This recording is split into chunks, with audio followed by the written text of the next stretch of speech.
और मुख्यमंत्री भजनलाल शर्मा गुरुवार आधी रात को कड़कड़ाती सर्दी में राजधानी की सड़कों पर निकले। मुख्यमंत्री शर्मा ने अलग अलग इलाकों में रैन बसेरों का निरीक्षण किया। सर्दी में ठिठुर रहे जरूरतमंदों को कंबल ओढ़ाए, लोगों के हालचाल पूछे और उनको उपलब्ध करवाई जा रही सुविधाओं के बारे में भी जानकारी ली। हाड़ कंपाने वाली सर्दी में लोगों को खुले में सोते देखकर उन्होंने नाराजगी जाहिर की और निगम के अफसरों को लताड़ लगाई। सीएम के आधी रात को सड़कों पर निकलने की सूचना से प्रशासनिक अमले में हड़कंप मच गया। रैन बसेरे में अव्यवस्थाएं देखकर मुख्यमंत्री नाराज हुए। उन्होंने अधिकारियों को तत्काल प्रभाव से व्यवस्थाएं सुधारने के दिशा निर्देश दिए। आधी रात को प्रदेश के मुख्यमंत्री को अपने बीच पाकर उन लोगों के चेहरे पर खुशी जरूर देखने को मिली और इस दौरान निगम मेयर सौम्या और कमिश्नर रुक्मणी रियार को भी फटकार लगाई गई। निगम के कई अन्य अधिकारी और कर्मचारी भी उनकी नाराजगी के शिकार हुए। निश्चित तौर पर प्रदेश के मुखिया, जहां उनकी हमेशा यही कोशिश रहती है प्रदेश में रहने वाला हर एक नागरिक उसे हर व्यवस्था मिले, और ऐसे में इस हाड़ कंपाने वाली सर्दी में प्रदेश में अगर कोई खुले में सो रहा है तो उसे देखकर सीएम भजनलाल शर्मा ने नाराजगी जाहिर की। अधिक जानकारी के लिए हमारे पॉलिटिकल एडिटर लाल सिंह फौजदार फोन लाइन पर जुड़ गए हैं। लाल सिंह, ये तस्वीरें अपने आप में बहुत कुछ कहती हैं। एक तरफ जहां सूबे के मुखिया लगातार यही कोशिश करते हैं कि प्रदेश का हर एक नागरिक और प्रदेश की छवि हमेशा बेहतर हो, ऐसे में एक संवेदनशीलता की बात होती है। जब इस तरीके से इतनी हाड़ कंपाने वाली सर्दी में अगर प्रदेश में कोई खुले में सो रहा है तो वाकई दुख पहुंचता है और इन तस्वीरों में वो झलक भी रहा है। देखिए मनीषा, बिल्कुल आपने ठीक बात कही है। हालांकि इस तस्वीर में जहाँ हमारे संवेदनशील मुख्यमंत्री भजनलाल शर्मा की साफ छवि दिख रही है, जो आम जन की परवाह करते हैं। आप देखिए, देर रात वो निकलते हैं करीब 12 बजे और ये तरीका उनका होता है कि कंबल तो वितरित करना ही है, लेकिन इस दौरान जो व्यवस्था है उसकी भी जो वास्तविक तस्वीर है वो सामने आती है। आप देखिए, गए सभी को कंबल बांटा, लेकिन इस दौरान उन्होंने इस बात पर बेहद नाराजगी जताई कि इस हाड़ कंपाती सर्दी में इतने रैन बसेरों का इंतजाम क्यों नहीं है कि किसी भी व्यक्ति को इस सर्द रात में अपनी रात फुटपाथ में बितानी पड़े। आप देखिए, कल्पना नहीं कर सकते इतनी भयंकर सर्दी में कोई व्यक्ति, यानी कहीं ना कहीं तो मजबूर है, उसकी मजबूरी है, कोई बिना छत के क्यों सोना चाहेगा। चाहे वो मजबूरी में सो रहा है, चाहे कोई ऐसा यात्री है जिसको कोई व्यवस्था नहीं हो पाई है, लेकिन कहीं ना कहीं व्यवस्था में तो कमी है। अगर रैन बसेरे पर्याप्त होते या रैन बसेरों के लिए पर्याप्त जानकारी उपलब्ध होती, अब होना ही चाहिए कि बस स्टैंडों पर, रेलवे स्टेशन पर, धर्मशालाओं पर या ऐसे तमाम सार्वजनिक स्थानों पर यह सूचना होनी चाहिए कि आपके रैन बसेरे कहाँ हैं, ताकि कोई अगर मजबूर यात्री हो या वास्तव में कोई भिखारी हो या कोई गरीब हो तो कम से कम रात को सो तो सकता है। एक ऐसे रैन बसेरे में जहाँ उसकी अगली सुबह की उम्मीद हो कि वो जाग जाएगा। लेकिन आप देखिए, सर्द रातों में अगर इस तरह फुटपाथ पर लोग सोएंगे तो व्यवस्था में सवाल खड़ा होता है। और यही बात है, सीएम भजनलाल शर्मा ने कंबल तो बांटे ही, साथ ही निर्देश दिए कि कोई भी व्यक्ति रात्रि को फुटपाथ पर सोता हुआ नजर नहीं आना चाहिए। यानी कि रैन बसेरे कम है तो उनकी संख्या बढ़ाइए, रैन बसेरों में सुविधाएं बढ़ाइए। अब आगे रैन बसेरों में आपको अधिक सुविधाएं भी नजर आएंगी मनीषा। साथ ही मेडिसिन का भी वहाँ अब किया गया है, मेडिसिन भी मिलेंगी और रैन बसेरे ऐसी जगह होंगी जहाँ पर्याप्त कम, जो कहते हैं कि कम कीमत पर खाना आपको उपलब्ध हो सके, आपको दवाइयाँ वहाँ उपलब्ध हो सके, रजाइयाँ वहाँ आपको मिलेंगी, ताकि जो गरीब या मजबूर व्यक्ति है जिसको व्यवस्था नहीं है किसी भी कारण से, वो कम से कम रैन बसेरे में रात बिता सके। तो कल वो निकले रात को, उन्होंने सीएम भजनलाल शर्मा ने दौरा किया पूरे जयपुर शहर का, आसपास जहाँ ये तस्वीरें मिल सकती हैं, और उन्होंने कंबल तो दिए, साथ ही साथ ये भी निर्देश दिए हैं कि अब ऐसी तस्वीर जयपुर में या प्रदेश में कहीं भी नजर नहीं आए कि रात को किसी व्यक्ति को सर्द रात में अपनी रात्रि बितानी पड़े आसमान के नीचे फुटपाथ पर। जी बनी। चलिए लाल सिंह, आप बने रहिए। इसी बीच एक और बड़ी खबर का रुख करेंगे। प्रदेश के मुख्यमंत्री भजनलाल शर्मा और केंद्रीय जल शक्ति मंत्री सीआर पाटिल 4 जनवरी को डूंगरपुर आ सकते हैं। दोनों डूंगरपुर जिले के खड़गदा में चल रही रामकथा में हिस्सा लेंगे। जिले के प्रभारी मंत्री बाबूलाल खराड़ी ने सीएम के दौरे को लेकर तैयारियों का जायजा लिया और साथ ही सभा स्थल को लेकर आयोजन समिति के पदाधिकारियों और प्रशासनिक अधिकारियों से भी चर्चा की। तो लगातार लाल सिंह हमारे साथ बने हुए हैं। लाल सिंह, देखिए, सीएम भजनलाल शर्मा का 4 जनवरी को डूंगरपुर दौरा है, रामकथा वहां पर हो रही है, पहुंचेंगे। साथ ही केंद्रीय जल शक्ति मंत्री सीआर पाटिल भी पहुंचेंगे, क्या कुछ जानकारी? हाँ देखिए, बिल्कुल मनीषा, 4 तारीख को सीएम भजनलाल शर्मा का दौरा प्रस्तावित है। वहाँ एक भव्य रामकथा का आयोजन हो रहा है जिसमें हजारों लोग उपस्थित हो रहे हैं। और ये अपने आप में ऐसी रामकथा है जिसमें तमाम जो आसपास के लोग हैं वहाँ मौजूद आदिवासी हैं वो उमड़ रहे हैं। ऐसे में CR पाटिल रहेंगे मौजूद और CM भजनलाल शर्मा का भी दौरा प्रस्तावित है। 4 तारीख को उनका जाने का कार्यक्रम है। इस दौरान तमाम व्यवस्थाओं का जायजा भी लिया जा रहा है। मंत्री खराड़ी है, उन्होंने व्यवस्थाओं का जायजा लिया। पूरा प्रशासन अलर्ट मोड पर है। ये 4 तारीख का उनका दौरा प्रस्तावित है। मनीषा, चलिए, शुक्रिया जानकारी साझा करने के लिए लाल सिंह आपका। तो 4 जनवरी को पहुंचेंगे और पदाधिकारियों और प्रशासनिक अधिकारियों से फीडबैक, लगातार चर्चा, तैयारियों का जायजा भी मंत्री खराड़ी ने लिया। इसी बीच एक और बड़ी खबर का रुख करेंगे। टाइगर ST 2402 पहुंचा रैनी के चिल्की बास रोड। सूचना पर सरिस्का की टीम मौके पर पहुंची। ट्रैंकुलाइज करने का प्रयास किया जा रहा है। ग्रामीणों की आवाजाही पर रोक लगाई गई है। बाघ को रेस्क्यू करने के लिए वन विभाग की कई टीम्स मौजूद हैं। ट्रैंकुलाइज करने का प्रयास लगातार किया जा रहा है। ग्रामीणों की आवाजाही पर रोक लगाई गई है ताकि किसी भी प्रकार का हादसा यहां ना हो। जैसे ही सूचना मिली, सरिस्का की टीम मौके पर पहुंची है बाघ को रेस्क्यू करने के लिए और साथ ही कई सारी टीम वन विभाग की भी मौजूद हैं। टाइगर ST 2402 रैनी के चिल्की बास रोड पहुंचा और इसे लेकर वन विभाग की टीम एक्टिव मोड पर है। सरिस्का की टीम भी मौके पर पहुंची है और ग्रामीणों की उस क्षेत्र से, उस इलाके से आवाजाही पर रोक लगाई गई है और लगातार प्रयास हो रहे हैं जल्द से जल्द ट्रैंकुलाइज किया जा सके। जैसे ही जानकारी मिली, सरिस्का की टीम मौके पर पहुंची और वन विभाग की कई और टीम्स भी मौजूद हैं और लगातार कोशिश है कि जल्द से जल्द बाघ को ट्रैंकुलाइज किया जा सके। साथ ही ग्रामीणों की आवाजाही पर रोक लगाई गई है।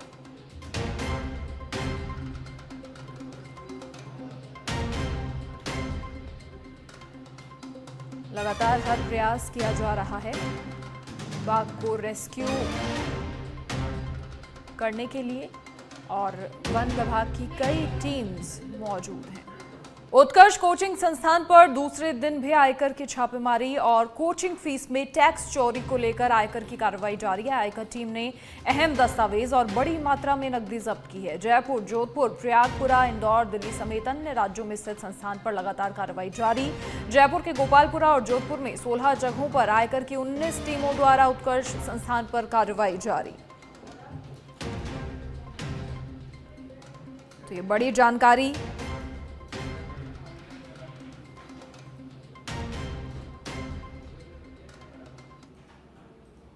जयपुर में गुरुवार रात को तेज रफ्तार थार जीप सिख समाज के नगर कीर्तन सभा में जा घुसी। राजा पार्क में हुए इस हादसे में 4 लोग घायल हो गए। अचानक भीड़ में थार से अफरा तफरी का माहौल हो गया। गुस्साई भीड़ ने थार में भी तोड़फोड़ की।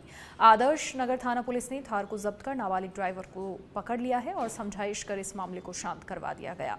पुलिसकर्मी का नाबालिग बेटा थार गाड़ी चला रहा था। आपको बता दें, राजा पार्क में पंचवटी सर्कल के पास गुरुवार देर शाम को सिख समाज की ओर से निकल रहे नगर कीर्तन में बेकाबू थार गाड़ी घुस गई। नगर कीर्तन के दौरान तैनात पुलिस ने थार को रोकने का प्रयास किया, इशारा किया तो नाबालिग ड्राइवर ने कार दौड़ा दी। लोगों को टक्कर लगी तो भी ड्राइवर ने गाड़ी नहीं रोकी और इस पर लोगों ने पंचवटी सर्कल पर कार को रुकवा लिया।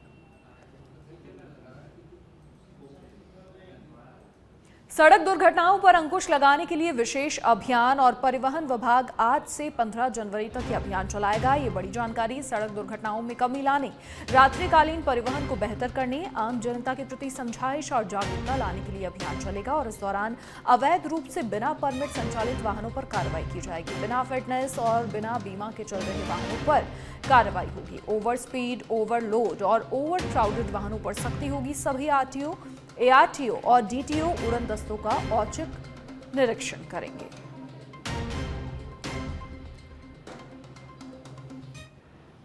और राजस्थान में अचानक बदले मौसम ने लोगों को कड़ाके की सर्दी से थोड़ी राहत दी है। कई शहरों का दिन का तापमान 5 से 6 डिग्री तक बढ़ गया है। वहीं तेज धूप और हल्के बादलों के कारण भी सर्दी से राहत रही। मौसम केंद्र के अनुसार उत्तरी हवाओं से बढ़ी गलन और कोहरे से हुई तेज सर्दी से कल लोगों को राहत मिली। मौसम विशेषज्ञों के मुताबिक राज्य में अगले 4 दिन इसी तरह का मौसम रहने की उम्मीद है और न्यूनतम तापमान में भी 2 से 3 डिग्री सेल्सियस तक बढ़ोतरी हो सकती है, जिससे सुबह शाम की तेज सर्दी से भी लोगों को राहत मिलने की संभावना है। टोंक की दूनी में अवैध बजरी परिवहन पर पुलिस ने बड़ी कार्रवाई की है, जिसमें अवैध बजरी से भरे हुए 5 ट्रैक्टर ट्रॉली जब्त किए हैं, जहां मौका देखकर ट्रैक्टर ट्रॉली चालक फरार हो गए थे। पांचों ट्रैक्टर ट्रॉली को थाना परिसर में लाया गया और चालक और मालिकों के खिलाफ एमएमआरडी में प्रकरण दर्ज कर उनकी तलाश शुरू कर दी गई है।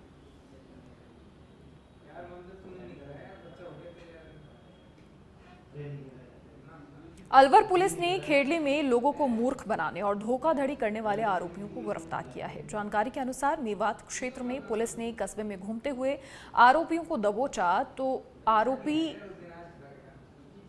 एक आरोपी भाग निकला और 2 आरोपियों को पुलिस ने पकड़ लिया, जिनके कब्जे से एक स्वीप मशीन और 69 एटीएम कार्ड, 5 लीटर हथकढ़ शराब कार्ड से बरामद की गई है।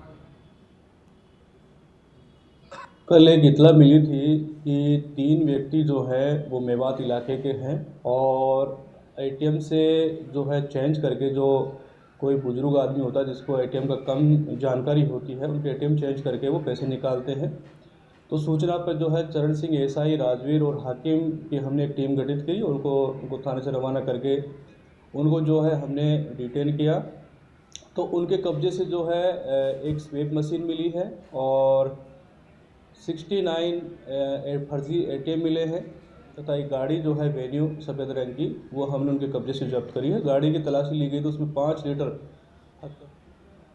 झुंझुनू में नवलगढ़ कस्बे में सीकर रोड स्थित कृषि मंडी में तेज रफ्तार कार स्कूटी सवार को बचाने के बाद डिवाइडर से जा टकराई। हादसे की घटना का पूरा जो वीडियो है वो दुकान के बाहर लगे सीसीटीवी कैमरे में कैद हो गया। जानकारी के अनुसार चिड़ावा कस्बे के युवक खाटू श्याम जी जा रहे थे और तभी ये हादसा हुआ। मामले में स्थानीय लोगों ने मांग की है कि स्पीड ब्रेकर बनाए जाएं। तो ये हादसे का कारण मंडी से निकली हुई स्कूटी थी, तो ये स्कूटी जो है वो रोड के ऊपर आ गई, उसको बचाने के चक्कर में ये हादसा हुआ। लेकिन यदि वहीं पे ब्रेकर होता तो गाड़ी की स्पीड धीरे होती और गाड़ी का एक्सीडेंट नहीं होता। तो मेन मुद्दा है वो तो ये है कि भाई ब्रेकर को नहीं होता, जहाँ गाड़ियाँ स्पीडों आएंगी जो एक्सीडेंट हो, क्योंकि साइड में मंडी रहेगी, मंडी का कोई भी गाड़ी आ जाए और मंडी को नहीं गाड़ी अभी क्यों जाऊँ ये हादसा हो रही। तो क्या नाम है, सरकार हो रही है ब्रेकर बनाते पर प्रशासन, तो फिर ये हादसा कम होगा, क्योंकि आए दिन नहीं तो यही चलता रहेगा भाई, गाड़ी तो स्पीड में। और अब सिरोही के रेवदर से खबर, जहां टायर फटने से ट्रक में आग लग गई। सिरोही मंडार हाईवे स्थित डबाणी गांव के पास यह हादसा हुआ और गांधी धाम से हरियाणा की ओर प्लास्टिक भरकर ये ट्रक जा रहा था। ट्रक में आग लगने से प्लास्टिक के साथ ट्रक भी जलकर खाक हो गया।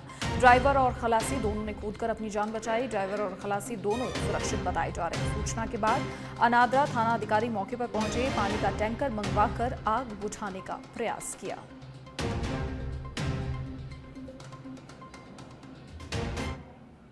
और अब खैरथल तिजारा के भिवाड़ी से खबर, जहां भिवाड़ी अलवर मेगा हाईवे बनवीरपुर चौक पर सड़क हादसा हुआ। ट्रोले ने बाइक को सवार जेठ और दिवरानी को सड़क पर रौंद दिया। बाइक सवार महिला की मौत हो गई। बाइक चालक गंभीर रूप से घायल। ट्रोले की चपेट में आने से महिला के शरीर के कई टुकड़े हो गए। गंभीर हालत में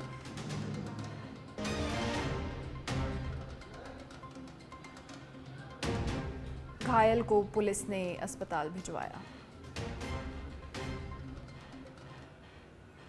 और अब बांसवाड़ा से खबर, जहां बांसवाड़ा के आवापुरा थाना पुलिस का बड़ा खुलासा सामने आया है। लठ मारकर हत्या करने वाले आरोपी को गिरफ्तार किया है। 2 दिन पूर्व सामाजिक कार्यक्रम में बेटे और पिता के बीच विवाद हुआ था। विवाद के दौरान पुत्र ने पिता पर धारदार हथियार से वार किया था। इलाज के दौरान पिता ने दम तोड़ दिया। पुलिस ने हत्या का मामला दर्ज कर जांच शुरू कर दी है। पुलिस अधीक्षक हर्षवर्धन अग्रवाला की सुपरविजन में टीम गठित की गई। आवापुरा थाना क्षेत्र के खंडिया देव की पूरी घटना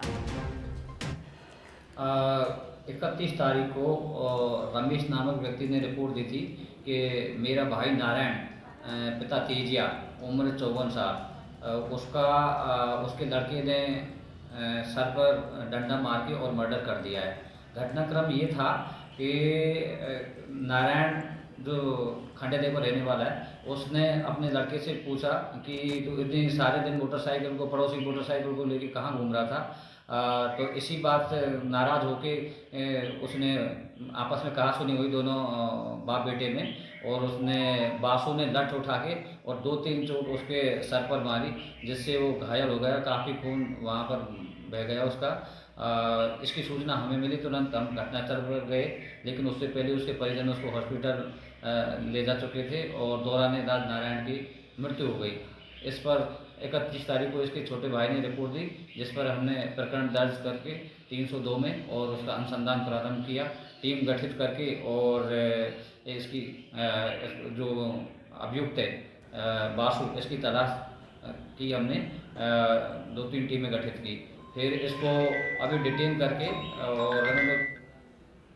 और केंद्रीय पर्यटन मंत्री गजेंद्र सिंह शेखावत का आज जोधपुर दौरा। इंडिगो दिल्ली की फ्लाइट से सुबह 11:50 पर जोधपुर पहुंचेंगे और 119 forest guard training passing out parade के कार्यक्रम में शिरकत करेंगे। Rajasthan police training centre Mandore में कार्यक्रम का आयोजन है और इसके साथ ही जोधपुर में कई और कार्यक्रमों में भी शिरकत करेंगे केंद्रीय मंत्री।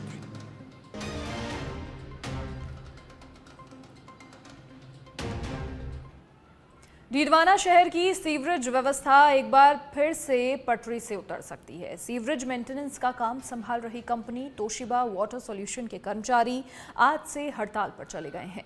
वहीं कर्मचारियों को पिछले लंबे वक्त से वेतन नहीं मिला है। कर्मचारी 4 महीनों से वेतन की मांग कर रहे हैं, लेकिन अब तक उन्हें वेतन नहीं दिया गया, जिसके बाद आज मजबूरन सभी कर्मचारी हड़ताल पर हैं। वहीं तोशिबा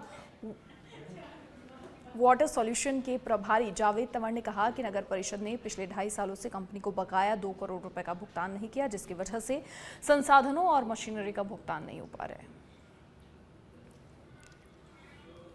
नगर परिषद द्वारा मई 2022 से हमारा 2 करोड़ रुपए बकाया भुगतान नहीं किया है, तो इसकी वजह से फिर भी कंपनी काम कर रही है और उसके बावजूद भी काम कर रही है, और लेबर सप्लायर को, जेटिंग मशीन को, डीजल सप्लायर को, manual and frame cover supplier को भुगतान नहीं कर पा रहे हैं, जिसकी वजह से लेबर हड़ताल पर जा चुके हैं। सर, नगर परिषद मई 2022 से हमारा जो कंपनी का जो पेंडिंग जो भुगतान है वो नहीं कर पा रही है। हम बार बार नगर परिषद को अवगत करा चुके हैं, नोटिस दे चुके हैं, और बिना पेमेंट के हमारी कंपनी को, जैसे डीजल सप्लायर, जेटिंग मशीन है, लेबर कॉन्ट्रैक्टर को पेमेंट है, यह देने में बहुत दिक्कत हो रही है, जिसकी वजह से हम लोग काम सुचारू रूप से नहीं कर पा रहे हैं। और लेबर को